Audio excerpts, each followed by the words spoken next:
Valentine's season is almost here, and shoppers are already adding their favorite designs to carts, and personalized designs are one of the most requested gift types right now. In this video, you'll learn how to create a personalized Valentine design and turn it into a print-on-demand product with no inventory and no shipping stress.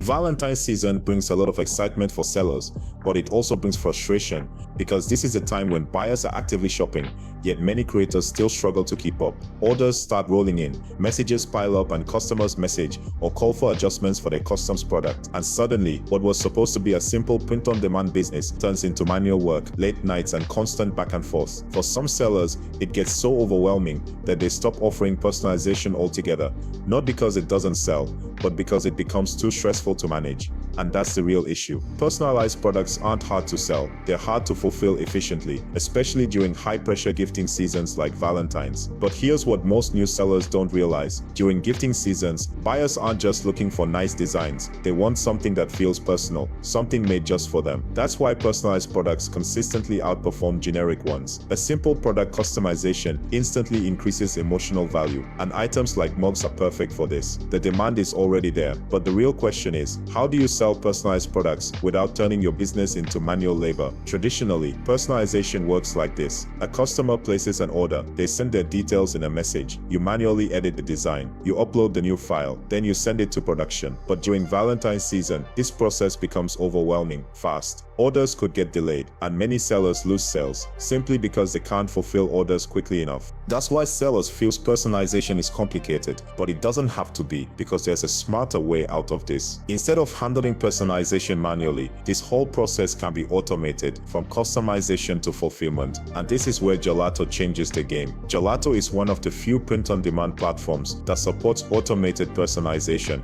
especially when connected to Etsy. Now here's how it works in real life. Customers enter their name or custom text directly on the product page. The order is placed, and Gelato fulfills it automatically. No manual design edits, no endless messaging, no delays, and during gifting season, speed delivery matters a lot. Because of this, Gelato uses local production facilities, meaning products are printed closer to the customer. Instead of waiting 2 weeks or more like many competitors, orders can arrive in as little as 5 days. And this is exactly why personalized print-on-demand makes so much sense right now. Gelato handles everything with ease. You can explore this personalization feature in Gelato for free. There's a link in the description if you want to check it out.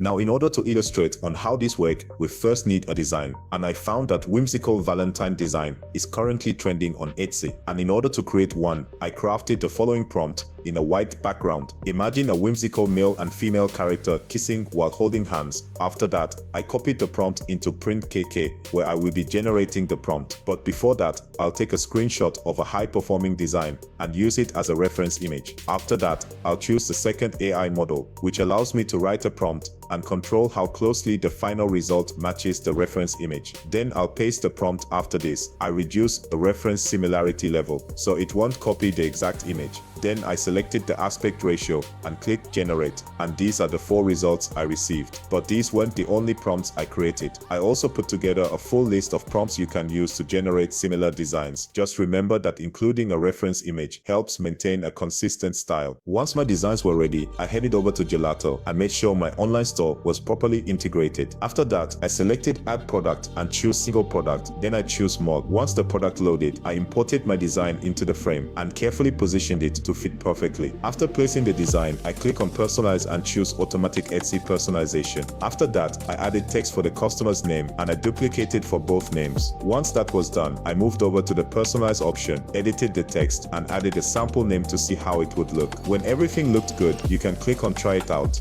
This allows you to test how this works by adding different names and previewing the changes in real time. Once you're satisfied, you can proceed to the mockup stage. To access this feature, Gelato offers a 14-day free trial, which allows you to fully test the personalization workflow. In the mockup section, you can either choose the default mockups provided by Gelato or use the Gelato AI mockup generator to create more attractive and professional-looking mockups. After that, you can use Gelato AI to generate an effective title, description, and tags for your design. Once that is completed, you simply check the box to activate the personalization field in your listing and add a short, clear description to guide your customers on how to enter their personalization details. After that, that, you confirm your pricing, review the product details, and once everything is set, you publish your design. Finally, I hope this video was able to guide you on how to sell personalized designs with ease. Thanks for watching, like and subscribe, and I will see you on the next one.